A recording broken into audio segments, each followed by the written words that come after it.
Good afternoon, everyone, and thanks for being here.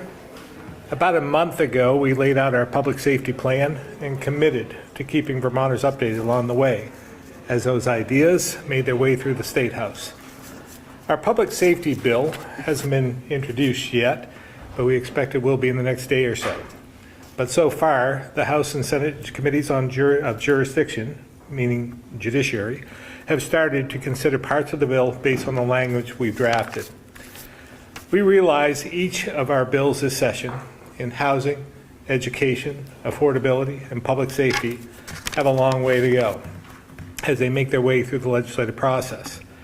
But I want to emphasize how important it is for us to make changes in all these areas this session because they're critical to solving so many of the challenges we face. Even with all the disruption coming out of Washington, we have to do our part and focus on Vermont's priorities, because that's what the voters in November told us are important to them. One of the issues that came through loud and clear was a renewed focus on public safety, to make our communities safer and hold those who continue to commit crimes and disrupt our quality of life accountable, which is why our proposals reflect on those principles. We need to create a culture of accountability and end the policies we've seen where people with dozens of offenses are once again released on conditions and then reoffend sometimes on the very same day. Commissioner Morrison will talk more about this in a minute. We also need to recognize the connection that drug addiction is playing, along with the trafficking that results in the increase of crime in our communities. So we'll continue to build the path to recovery, creating more options to those who want help to get the support they need. In my budget, I included $1.5 million for the Agency of Human Services to repurpose existing beds in correctional facilities so law enforcement can get people into treatment at the point of intervention. My budget also includes funding for MAT, medication-assisted treatment, in our correction system so people can get the help they need to turn their lives around and set themselves up for long-term success after they leave state custody. Secretary Samuelson will go into more detail, but it's crucial that public safety and human services continue to work together to solve the challenges we face. By working to reduce the number of addicted Vermonters, we can help those in need get back on their feet and on a path towards a lifetime of recovery, which results in safer and healthier communities. With that, I'll turn it over to Commissioner Morrison. Thank you, Governor, and good afternoon, everyone. Thank you for being here. My name is Jennifer Morrison. I'm the Commissioner of Public Safety, and I could talk all day about the intersection of public health and public safety. In fact, I won't talk all day. I only have brief remarks, but this is not new. Working together, public safety officials working with our public health officials, working with our community-based service providers is not new. We just need to be shining a bigger spotlight on it right now. I want to share with you a little bit of the why behind the omnibus bill on public safety, and then I'm going to just quickly tick through the 10 main points of the omnibus bill before I turn things over to Secretary Samuelson.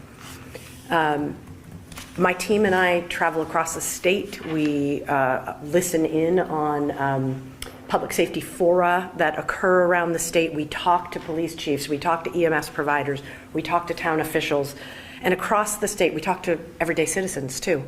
Vermonters are telling us that they have had enough of several things, and the four that I'm going to highlight for you are: they're sick of profiteers who come to Vermont to sell drugs and engage in violent crime. And relatedly, the Vermonters are tired of the uptick in gun violence and homicide rates. They're tired of the lack of accountability for people who commit serious crimes or persistently commit lower-level crimes with apparent impunity. They're fed up with a system that appears to focus too much on individuals and ignores behaviors that harm communities. And they no longer feel safe in their communities. Sometimes it's the downtowns or a park or a recreation path, but people are tired of feeling unsafe in their own community. When I reflect on what we hear across the state, I think about a pendulum that has swung too far and needs to be rebalanced. I think about things like social cohesion and what we used to call the social contract. That contract, a commitment to the common good, has been severely damaged. To draw a word picture, the fabric that binds society and communities together is torn, and it is in need of immediate repair. Repairing that fabric is going to take work. As we work to repair it, we need to recognize the intersection of public health and public safety. Healthy people mean stronger families and schools. Safer communities mean more opportunities for social connection and places where people and visitors want to frequent, which allows our businesses to thrive. The interconnectedness, those fibers of the fabric, go on and on. My metaphor could go on and on, but you get the point. When we talk about the public safety omnibus bill, you won't hear me say, we got to be tough on crime. This is not a return to old school tactics, but we know that we cannot enforce our way out of the current situation. Last session, we worked very closely with members of the Vermont legislature, last session and in fact in the last biennium, to make progress on some of the most persistent issues. We hope to build on that partnership and continue to move the pendulum back toward the middle so we can provide the right tools to address a broad spectrum of behaviors. I wrote behaviors in caps and bold because we're focusing on behaviors. So we need to be able to address a broad spectrum of behaviors that are harming our communities, contributing to the atrophy of our downtowns, and creating chaos in public places. We know that a small number of individuals are having an outsized negative impact on communities. We need tools to address those whose behaviors are not curtailed by the usual processes. Regardless of the underlying cause of the behaviors, we need interventions that are certain, swift, and proportionate to protect the community from ongoing harm.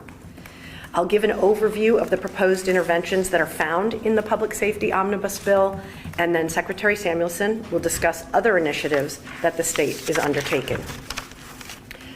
The 10 components of the Public Safety Omnibus Bill of 2025 include repealing Raise the Age for 19-year-olds. This has already been taken up separately by House Judiciary. Changes to the Youthful Offender Statute, in essence, allowing youthful offender protections for those who want to engage with rehabilitation or services, while providing sufficient rigor and accountability for those who refuse to engage with rehabilitation or services. The third component is to address repeat offenders. We propose bail revocation reform, which is a slight restructuring to make bail revocation a more useful tool for the courts. Fourth, universal sealing of criminal records, not expungements. Fifth, limit discretion of the court to suspend or reduce sentences of repeat violent offenders. Six, working on a waiver of extradition technical changes. This is a little bit of a technical area, but it's intended to streamline the process by which people who are wanted on out-of-state warrants are returned to their home state. It's currently a slow and cumbersome process, and frequently those people are let go back into the Vermont community while they are awaiting this process to play out, which makes no sense. To redefine recidivism, this is to be able to measure what is working and what is not, and also to be able to identify the what or the when desistance occurs, when a person stops behaving in this criminal manner. Mm-hmm. Number 8 is expanding pretrial supervision by the Department of Corrections. This is to expand the pilot project that was started last year.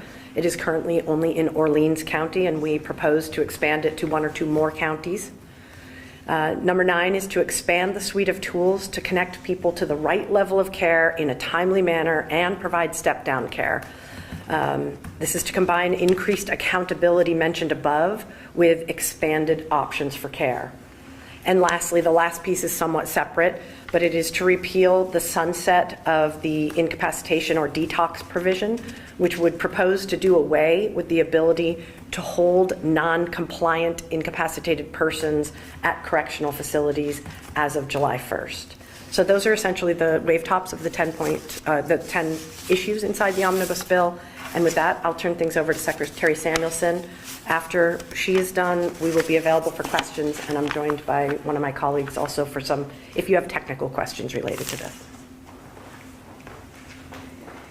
Good afternoon, everyone. I'm Jenny Samuelson, and it's my privilege to be the Secretary of the Agency of Human Services. While we know that the majority of individuals struggling with mental health and substance use challenges don't engage in behaviors that disrupt their communities, we cannot overlook the impact of a smaller group of individuals, those grappling particularly with substance use, whose behaviors are affecting communities in an outsized way across Vermont. By strengthening our mental health and substance use systems here in Vermont, we are taking crucial steps towards fostering healthier individuals and building safer, more resilient communities. Over the past 3 years, we've made notable strides in expanding the mental health services across the state. We've introduced a variety of new resources to help those who in need get the services they need most when they need it. These include 988, the helpline, which provides someone to call when you need support when you're in a crisis. The second is the mobile crisis teams, who can go to someone who is in crisis when they're in need. We've also added mental health urgent cares, which offer an alternative to the emergency departments for urgent mental health needs, and clinicians embedded within law enforcement agencies, including with the state police and several local law enforcement agencies, ensuring swift access to care when necessary. Last year, we enhanced involuntary mental health treatment, which ensures that individuals get the help they need, and even if they cannot seek it themselves. These efforts are already making a meaningful impact on the lives of many Vermonters and improving our communities. But as we've heard in communities across the state, we must acknowledge that there continue to be gaps in our system that will remain, particularly for those who have substance use disorder and/or in our recovery treatment system of care. One of the key gaps which we've identified is the challenge many individuals face in accessing treatment when they need it at the moment that they are ready to take advantage of treatment. Additionally, we need to improve the continuity of care and reduce unnecessary transitions within the system. The first step towards these improvements is to reinvigorate the public inebriate programs, which Commissioner previously mentioned, which allows individuals who are dangerously intoxicated to have a safe place to be until they're sober and are able to connect with services. In many communities, these programs were underutilized and closed, leaving communities few places to turn in a crisis and law enforcement without any appropriate options for care. We're going to work on rebuilding the public inebriate beds, merging them with the mental health crisis beds, which will ensure that they can provide co-occurring mental health and substance use treatment, and we believe will overall strengthen the program. At the same time, the provisions that allow us to transport individuals who are inebriated and pose harm to themselves and to others to correctional facilities until they are sober without being charged for a crime is sunsetting. We need to ensure that this resource remains available, as a lack of beds to help people in crisis poses a significant gap. So we're going to work with the legislature to repeal the sunset of that provision for those who need more support than a public inebriate program or a hospital can offer. Next, the residential treatment system needs to support people at all stages of their recovery, whether they are entering for the first time or returning to residential treatment or transitioning to the next step in their recovery. To ensure that individuals receive comprehensive care they need in our residential treatment settings, we are expanding the options for treatment within our current residential treatment programs so that individuals can get the support they need to enter the programs when they need it and stay there through the full course of their treatment. While Vermont has been a leader in medication for opioid use disorder in our correctional facilities, we must acknowledge that individuals who are incarcerated often do not receive a residential level of substance use treatment. While medication is an essential tool in stabilizing individuals, it does not address the root causes of substance use or provide the necessary skills for recovery. We know that as many as 70% of incarcerated individuals are enrolled in medication for opioid use disorder treatment. Thus, we propose using one of the correctional facilities to provide comprehensive residential treatment. Our goal should always be to support people as they transition back into communities. This is why we've reinvigorated the pretrial supervision, while we've integrated the pretrial supervision program with treatment programs, which will ensure that individuals involved in the judicial system follow their conditions of release and prevent additional crimes from being committed. Why wait for recidivism to occur when we can intervene earlier, when we see someone is struggling with their recovery, and provide continuity and accountability and support for those who are in need? For many of those transitioning back into their communities from treatment programs, whether that's incarceration or from our residential treatment program, there are significant barriers to sustaining recovery. Housing instability, coupled with an environment where substance use is the norm, can undermine their efforts. Some individuals may even find themselves returning to a household where drug trafficking is prevalent or where they are being trafficked themselves. This is where recovery housing becomes, where we pair services and housing together, becomes absolutely vital. Vermont has been expanding its network of recovery housing, which provides individuals with a supportive, substance-free environment to help them maintain their recovery. This year, we are focusing on pairing recovery housing with intensive outpatient programs and access to comprehensive services like job training and life skills to reduce the barriers to treatment and help individuals stay on track as they transition into a healthier life. We are also incorporating navigators in our residential treatment programs to support the successful transitions. Furthermore, we recognize that substance use has evolved beyond the opioids that we've seen for the last decade. While medication like Suboxone and methadone have been effective for opioid addiction, they are not effective for stimulant use. In response, we are adapting our programs to include new evidence-based practices like contingency management, a proven approach that builds internal motivation through the use of incentives. This initiative is already being rolled out across the state. Our ultimate goal is to fill the gaps we've identified in our system of care, making the services we offer more accessible and effective for everyone who needs them. This in turn will provide critical tools and accountability for supporting those individuals whose behaviors may be disrupting our communities and impacting the broader public safety. As Commissioner Morrison said, healthy people make healthy and safe communities. I'll turn it back over to the governor. Thank you, Secretary. I'll now open it up to questions. I didn't understand any of that stuff about contingency management. What is that? So contingency management is a program that uses incentives, like financial incentives for people who are in recovery, to assist them in continuing and remaining in recovery. What the evidence has proven is it helps build the efficacy of someone's commitment to their recovery. So if someone stays sober, they get... Someone Get stays money? sober, they get an incentive, and then that can include money. Thank you.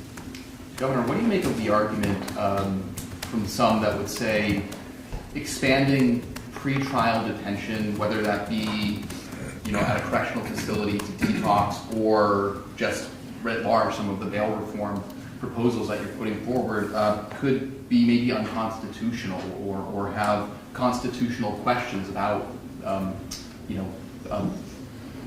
whether they've been charged yet or found guilty, excuse me.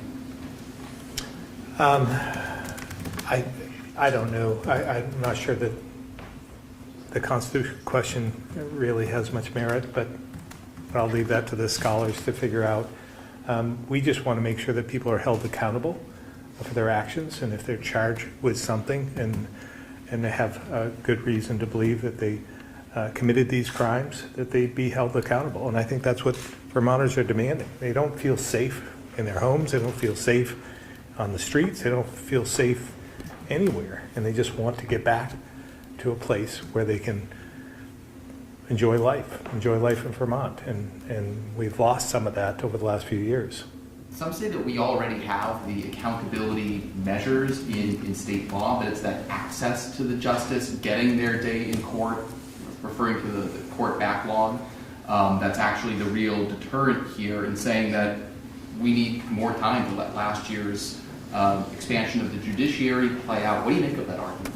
Well, again, I think Vermonters are demanding action now.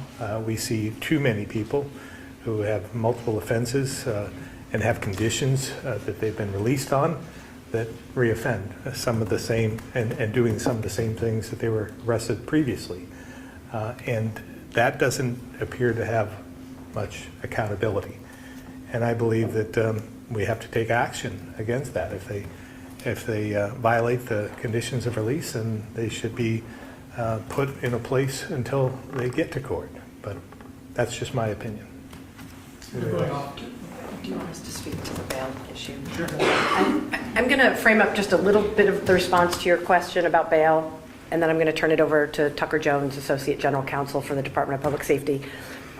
So I'm going to reveal my age and shock you all, but 35 years ago, I began my career in law enforcement, and somewhere about 25 years ago, there was a shift all of a sudden in what how bail was used.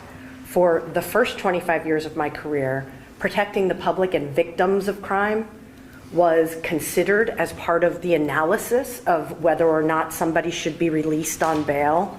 So actually considering the likelihood of the person to harm others in the community was part of that analysis. And it appeared to work well. I'm sure there are differing opinions on that.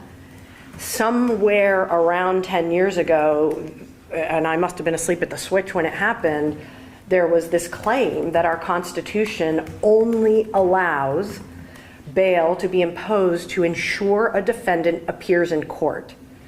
And I don't know if that has been rigorously put to the scholars to determine if that is true or not. But I can tell you who's left behind in that equation are crime victims and the community. And that's what I was talking about with the fabric of this community being pulled apart because they no longer have anyone representing their interest in making a decision about whether or not a person can comport themselves to the social contract while they await their day in court. So I'm going to let Tucker say things much more legalese and elegantly, but that's my experience having worked in the system for a long time. Go ahead. Tucker Jones with the Department of Public Safety. This topic is currently with the judiciary committees. Specifically, bail revocation had kind of an introduction in Senate Judiciary Committee. And those committee members and the stakeholders are well aware of the contours of constitutional restrictions as it relates to the imposition, the revocation, and withholding of bail. So that everyone knows the framework going into it. The question is whether there can be greater clarity from a legislative perspective within those existing contours. Regarding the circumstances, specifically when we're dealing with people who continue to violate conditions of release and continue to commit crimes while on conditions of release and are simply not amenable, for whatever reason, to abide by those conditions. Last time we discussed this at the press conference was January 15th. Since that time, just this past week, some individual with close to 2,000 law enforcement encounters was arrested again for some serious conduct. Likewise, someone last week was arrested with 100 law enforcement encounters for some serious conduct.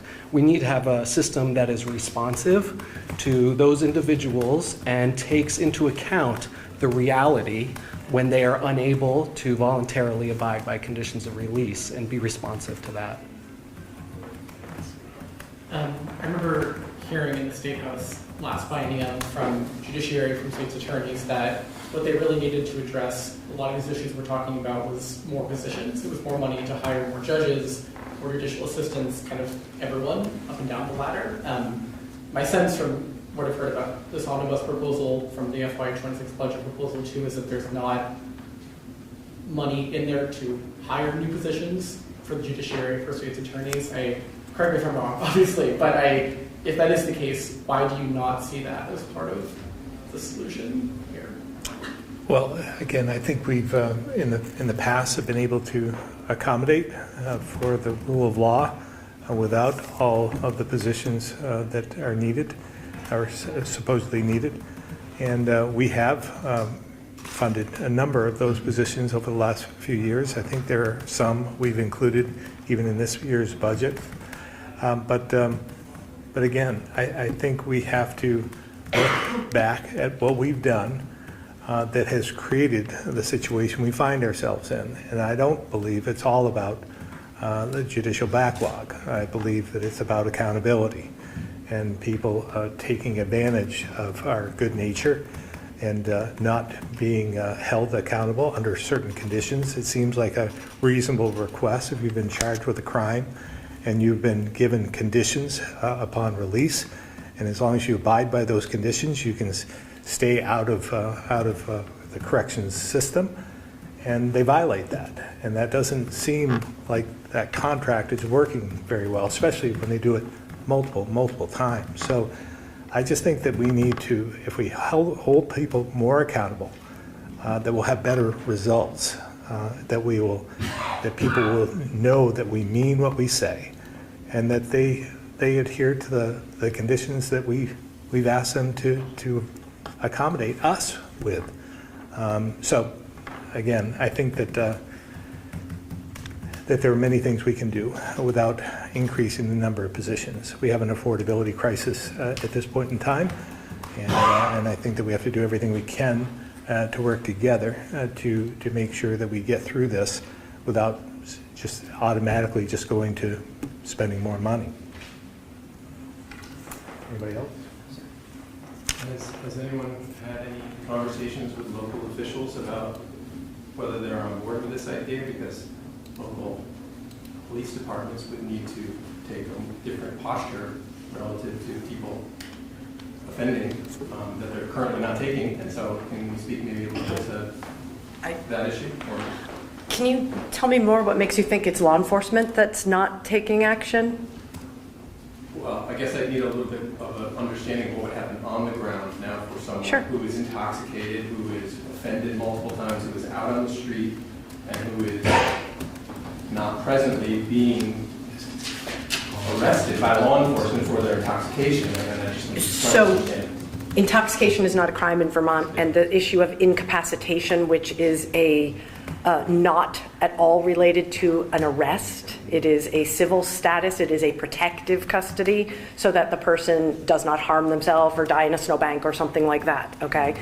So the incapacitation statute that we're referring to about being able to take people non-compliant in caps to a correctional facility is a civil status, and it is strictly a protective status. It is not to be conflated with people whose behavior meets the element of a crime. I thought where you were going was when we're talking about people who are continually violating their conditions of release, that law enforcement perhaps is not taking action. Law enforcement always has to respond. There's no option about whether or not to respond when the community calls for help. There are decision points along the way about what they will take action on, but those are driven by what the prosecutor is willing to prosecute and what direction or memos they provide to the agencies.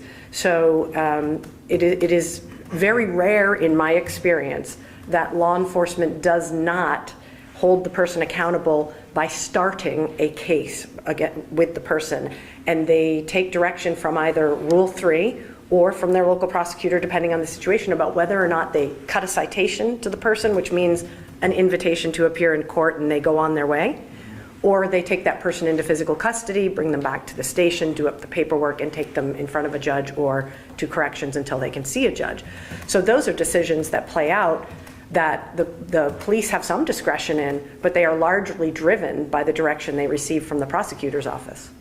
I guess I was just trying to understand whether law enforcement officials on the ground, in the field, when they encounter a person who is intoxicated, but maybe not committing any other crimes, whether this bill and the changes you're proposing change the way those law enforcement officers are now supposed to interact with that person. It changes nothing because the law is currently in place, and the sunset that is due to go into effect on July 1st only relates to where a law enforcement officer can take the person.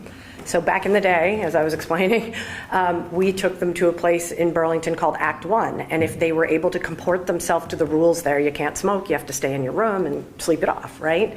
Then you could stay there as an incapacitated person in a protective custody. But if you were fighting or slamming your head off the back of the cruiser window or refusing to follow rules, then you had to go to the Department of Corrections because that's the only safe place that exists until the person sobers up and can be released with no criminal charge unless they separately did something. So the law around handling incapacitated persons is not changing. The only thing that's due to change is that as of July 1st, if we make no statutory adjustments, it will take correctional facilities off the table as a safe placement for people. And that is not a good thing because we currently do not have, as Secretary Samuelson said, we don't have what we used to have 35 years ago for these community-based beds where people could sleep it off under supervision. So, you're welcome. Governor, Senator Phil Baruth this week essentially called the school choice proposal from your administration a non-starter. The Vermont School Boards Association as well said it would politicize school boards, increase costs, increase inequities. What do you say to those concerns? Well, we're looking to accommodate the independent schools that are important to Vermont. We're not looking to expand them. We're not providing vouchers. And I think there's a lot of folks who are just misinterpreting what we're saying or mischaracterizing. So take for instance, we have school choice now, school choice in Franklin County, for instance. But it's not unlimited, like some people say. It's limited by the number of open classrooms that they may have throughout Franklin County. So they can go anywhere they want within reason if there are classrooms available for them. So we're just trying to accommodate the independent schools, again, that are important to us, not expanding them. In fact, there's a moratorium against that. So we have to separate school choice with independent schools, and I think they've conflated them as well.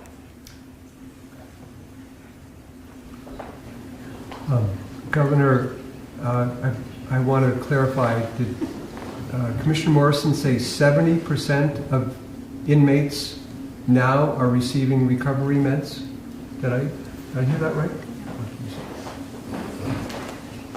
And I believe Commissioner Demmel is on, but yes, approximately 70% of our inmates who are currently in our correctional facilities or incarcerated individuals are receiving medication-assisted therapy.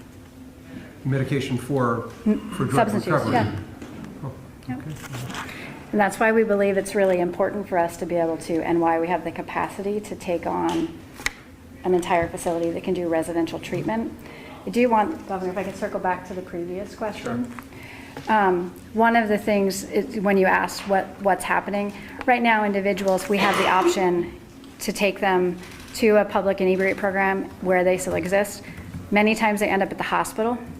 And our last resort is for them to go to a correctional facility. It's only when their behavior puts themselves or the staff in those other places at risk. So I just want to make sure that's really clear. It doesn't, as Commissioner Morrison said, it doesn't change the law. What it's changing are the options, and that protects the individuals and it protects the staff who are staffing those locations like our hospitals. We don't need folks to be in the emergency room. And did I hear you say that you were going to be expanding the number of beds that are available for that type of treatment? Right, so our public inebriate programs, what happened is they were seeing little use. And so as staffing became more challenging, many of them began to close. Our goal is to, right now we have mental health crisis beds across the state. Our goal is to merge those two things because we know that many of the individuals who are being served have both co-occurring mental health and substance use, which also allows us to strengthen both programs by using the same staff and who have the appropriate skills so that we are creating efficiency in our systems. All right, we're going to switch over to the phones now. Ed Barber, Newport Daily Express. Yeah, good afternoon, Governor. My question is probably better answered by Commissioner Morrison. The question is, you made a comment about expanding the pretrial supervision program that is being tested in Orleans County. I was wondering if you could outline what that pretrial supervision program looks like and how it differs from current practice.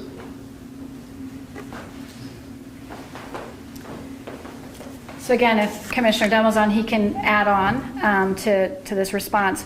Right now, if someone has been released from by the court system into the community while they're waiting for trial, there isn't supervision.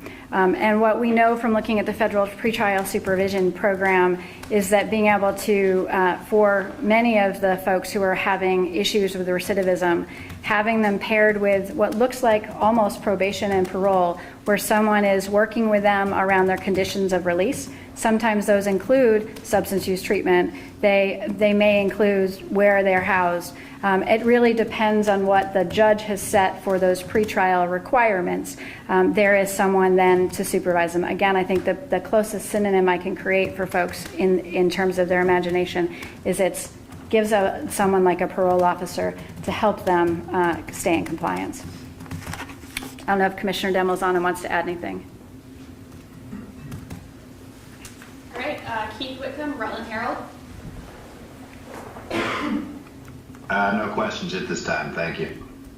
Thanks, Keith. Tim, Vermont Business Magazine. Hi, Governor.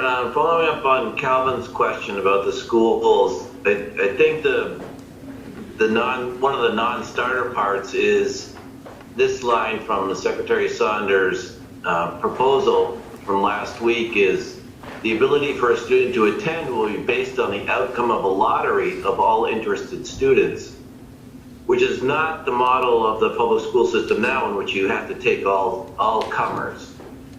If that part is,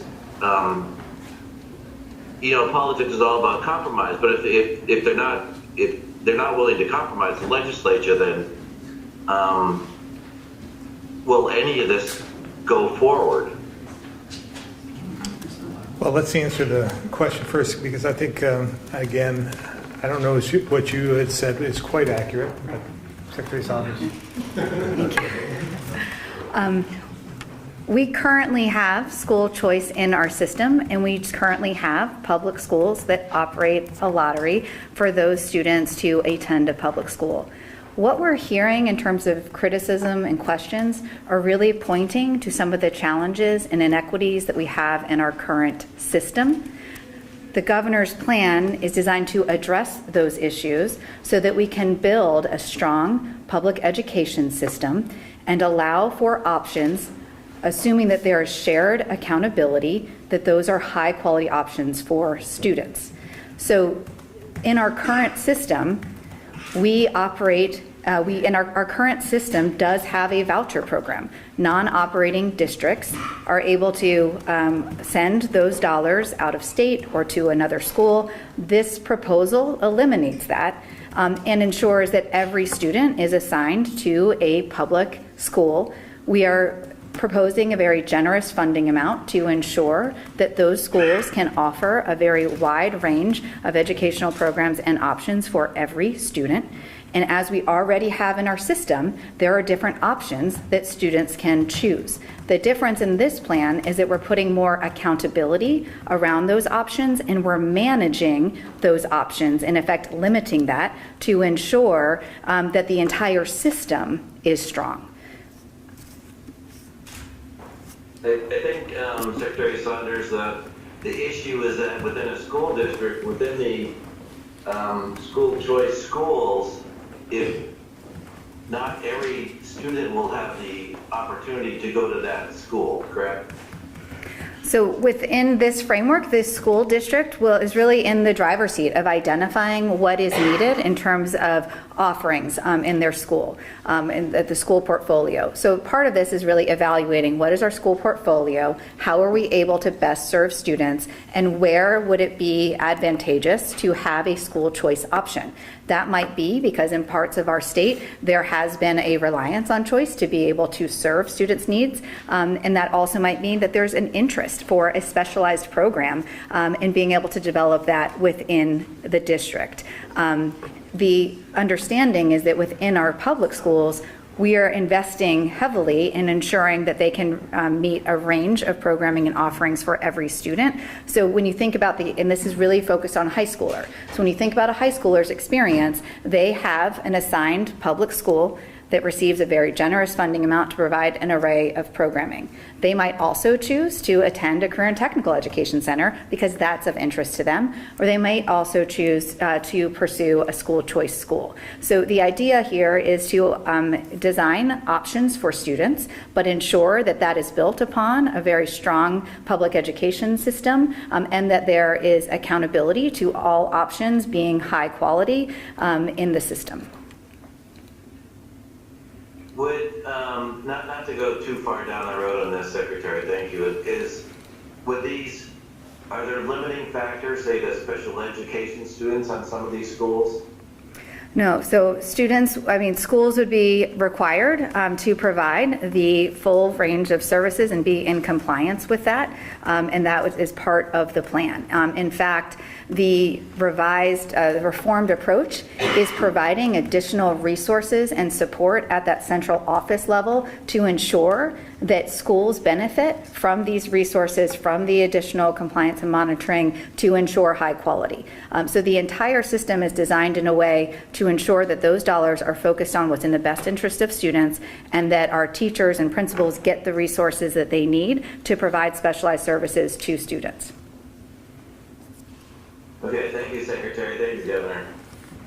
If I just want to expand just a little bit further on that, Tim, because you bring up a good point. You know, if we look beyond what we're trying to do today, beyond the rhetoric that we're hearing and all the naysayers about changing the education system as we know it, the two basic premises for doing this is to give our kids a better education, a more equitable education across the state, no matter where they live. So if we can do that, as well as at a cost, at a price that Vermonters can afford, if we get beyond that and we're able to follow through on this system and create this system that we believe is better than what we have today, we're not going to have to worry as much about school choice, because every school will be giving a high quality education, maybe the best in the nation. And we won't have to worry about them wanting to go to a different school based on the quality of education. And that's what we're trying to do, because not all schools are providing an equal education as we see it today. They don't have the programs that some schools do. And that's what we're trying to do. We're trying to make it different so that they don't have to leave. They can get a high quality education right in their own backyard. All right, we'll go back to the room for any final questions. Governor, this week, Don George is retiring from Blue Cross Blue Shield after about 16 years. In a letter to state lawmakers and to officials, cited pretty dire financial challenges brought by our demographics and declining cash on hand. I mean, does the administration have a contingency plan if Blue Cross Blue Shield which ensures about a third of Vermonters, if I'm not mistaken, goes under. Well, our Department of Financial Regulation is on ongoing monitoring of the situation with Blue Cross Blue Shield to make sure that they have the resources so that doesn't happen. So I don't know if there's anyone on from DFR at this point, but we can go into that with more detail because we continue to monitor what they have for assets to make sure they have the liquidity to continue. What ultimately would that mean, though? You know, if the state had to step in, or I mean, what would that mean for Vermonters? Healthcare? What just big picture? What do you, see that? I think again, we're monitoring the situation. I think they're healthier than they once thought, but again, I don't want to deal with the what ifs until it actually happens. There's a bill that was in the Senate Judiciary yesterday and will be again tomorrow that has to deal with the state relationship with, say, ICE or immigration efforts, because right now it's up to the governor whether to join a relationship like that. So basically what this bill will do, you would give the suggestion and the legislature would vote on it, kind of stripping power from the executive branch. I'm just wondering if you're familiar with that bill or what your thoughts are. Yeah, I mean, I saw that. I don't know if it's got legs and will go any further than the committee that it's in right now. It was just introduced. But, you know, I think it has a very clear constitutional issue that we would probably bring up. And so we'll see where it goes from here. But in 2017, we actually put in place something that would fix what I believe they're trying to repair. And we did this with bipartisan support. We all sat in this room and signed legislation to make it happen. So I don't see that that's workable, the bill that in its present form, and I don't see that it's necessary. I have the same question, Governor, and it seems as though some lawmakers are concerned that given the rhetoric out of Washington about large-scale ICE raids and such, that it's likely you will get a request from the federal government to allow them to have Vermont law enforcement coordinate, cooperate, and actually do some of that coordination with ICE on the ground. I just want to know how you're feeling about, let's say that happens tomorrow. Let's say you get a request from ICE. Would you inclined to cooperate with that? Again, we will adhere to our law as well as adhere to federal law. And I don't believe that's going to happen. We would assist, as I said, I think in a previous press conference, if someone is committed a crime, a violent crime of some sort, we would assist immigration in advocating for them to pick them up if they're here illegally and committed a violent crime. If they're here legally or illegally, but working and not causing any trouble to anyone, those aren't the folks we want to focus on. And what we need Congress to do is actually fix the broken immigration system that we have today. That's what they should be focusing on.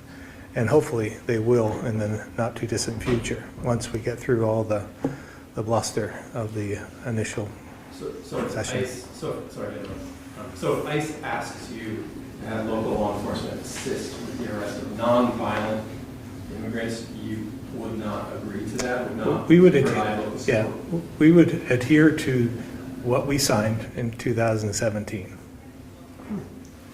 Can you remind me of what the Well, we'll get that to you. Okay.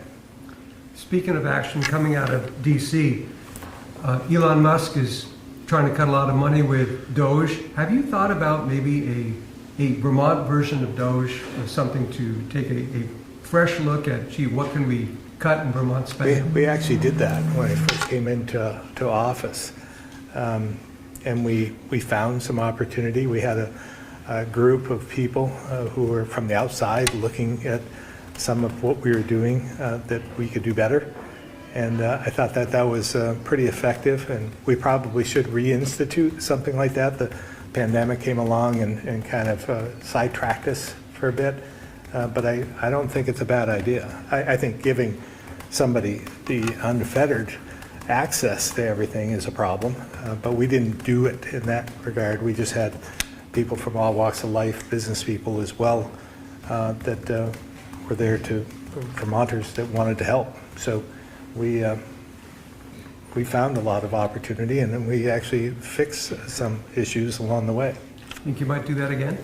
I don't see why we wouldn't, but it hasn't been on the front burner right now. We're looking at other, the education plan, public safety, and affordability in general. So we have a lot on our plate right now, but it's not a bad idea to reinstitute that. Governor, I know last month earlier this month you set up an interagency task force in the administration to respond to some of these changes at the federal level. Can you provide any update on what that task force has done? They're working on it. Obviously, we wanted to just be prepared, and after we instituted that policy, that group, they actually extended the date, so it wasn't as immediate. And I was thinking that even yesterday, I was thinking the 25%. That's all right. Yeah. One more strike. Even at that point, I lost my train of thought. Thank you, Calvin. But we, even yesterday, I was thinking the 25% was going to come into play, and we were going to have to be prepared as to what that meant for Vermont today. But that's not going to be put into, that was signed, but it won't go into effect until sometime in March. So it's complicated as well, because it might not have an immediate impact on Vermont, but certainly over the long period of time will. And we have to look at the retaliatory, what Canada could do in response to that, and that could have a huge impact on us. So there's a lot in flux here, and I might ask Secretary Curley if she could maybe give us a little bit about an update as to where you are at this point. Thanks, Governor. Yeah, the team's been meeting regularly, and we have been trying to, get our work in order, and we prioritized taking a look at energy initially because, honestly, the immediate impact to every single Vermonter would be on energy should this tariff come to bear. So we have modeling that we can use that would tell us how energy would impact the state's coffers as well as all of our budgets personally. So we don't have the results of that yet. The economists are scrubbing through that. But, somebody might say, okay, so we know that would impact us, so what? Then what? And so, as you mentioned, what we are planning to do with that is to then think about how we could potentially mitigate the impacts. And so there's short-term impacts, there's medium-term, there's long-term. And short-term, people might have to brace themselves, but the reality is, importantly, people really want stability and predictability. So we want to make sure that people have knowledge and understanding of what's coming down the pike. And so we're just trying to get out in front of that. There are other industries. We're able to tell what the top industries are, all the industries that we import and export. And so there's kind of this ripple effect that could happen. There's a lot to get your arms around, but we're working on that, all hands on deck with that. And we're really trying to, prioritize affordability, thinking about that as we go through this work. But there will be more to come. It's early yet, and obviously we got this little reprieve here, but there will be, as of right now, there is this threat of a steel and aluminum tariff that will come into play on March 12th, which is worldwide a 25% tariff there. So we're taking a look at that as well. But as you mentioned, we'll be trying to roll out some information as soon as we have something that's a little more concrete that we can share. We're a little over a month away from crossover. I know there's rules exemptions and ways around things that can happen, but back to education, when do you expect to say have a bill done or have a full plan on paper to go through the committee process? She's right there. Yeah, I mean, we understand this is a significant piece of legislation, and I think the pro tem, the speaker, understand that as well. We're going to make every effort to put it on. I mean, we have it on the front burner now, but to strategize on how to best get it through the process and answer any questions that folks might have. But I think thus far it's received a lot of attention, a lot of cooperation with the legislature, and I feel good about the ability for us to continue to work together to make sure that it happens, because we need to have it, we need to put it in place. We need to get something passed this year. So we'll continue to march forward. Looking where you're at now in the process, compared to say maybe where you thought you may be at this time, say before the legislative session started, how would you say the timeline has worked so far to your satisfaction? Well, again, I think it's moving forward, and I think we have a lot of cooperation with the legislature, and I wasn't sure that we would have that level of cooperation from individuals as well as the entire body. So again, I feel good about where we're at. We have a lot of questions to work our way through, but I feel good about it. Status of the state prison? I've heard your administration wants to build in Essex or something? A replacement of the women's correctional facility. There was some property that was identified in Essex. This has been a long-standing issue, probably. I think I heard about it over 20 years ago, that we needed to replace the correctional facility in Chittenden. So this is just following through on what many administrations have tried to push forward. All right, we can take one more question and then have a follow-up with anyone after. I guess just lastly, Governor, as I know you know, the House passed version of the BAA includes money to extend the cold weather protections in the GA program through June. I know you don't agree with that idea, but is it, to what extent, I guess, is it a line in the sand? Like, would you veto the BAA if it came to your desk with that provision in there in the Senate? Again, I'm going to be careful not to use the V word at this point in time, but suffice it to say, I wasn't in agreement with what came out of the House, and for a number of reasons, not just that program in particular, although that's I think moving in the wrong direction. But there's also more money being spent there. It was $14 million that was part of what we had paid proposing to reimburse the treasurer with. We have to answer the question, where's that money going to come from eventually? Because we're just borrowing it once again. And a lot of these issues, I just want to get to a place where historically we've used the BAA as a way to true up our financial issues.